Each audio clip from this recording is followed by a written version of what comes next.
तो मंदिर दर्शन करने के बाद अभी हम लोग हैं गोदौलिया और हमारे साथ है पेन मैन। हर हर महादेव, जय शिव शंभू, जय बाबा विश्वनाथ। और आज बड़ा ही अच्छा लगा हमारे बड़े भाई छोटे भाई जो भी हो, बाबा का दर्शन कराए।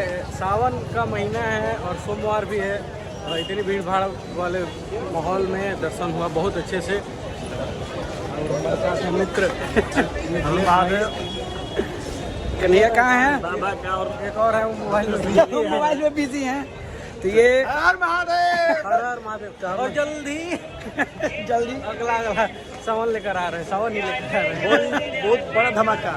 तो ये वही पेन मैन है जिनका अभी धमाल मचा रहा है, गांजा मिला के पिए सुरती में। बहुत सारे गाने हैं, बहुत सारा गाना है अभी मतलब एक तरफा सावन में राज यही कर रहे हैं बाबा के भंगी बार रसगुल्ला और चूड़ी हरी हरी, देदी भोले रानी, शिवाला पे सारे गाने। मतलब एक कहने का मतलब है कि सावन पे एक तरफा राज कर रहे हैं हमारे पेन मैन। कोई एक तरफा राज नहीं, सावन पे नहीं बाबा लोग भी सिलेक्शन ना, कोई राज नहीं है। बस हम लोग कल आए थे अवार्ड शो में और तो सोचा आज दर्शन हो जाए। हाँ, तो बहुत अच्छा दर्शन हुआ। ये महादेव जी का कृपा है कि हम लोग को अच्छे से दर्शन मिल गया।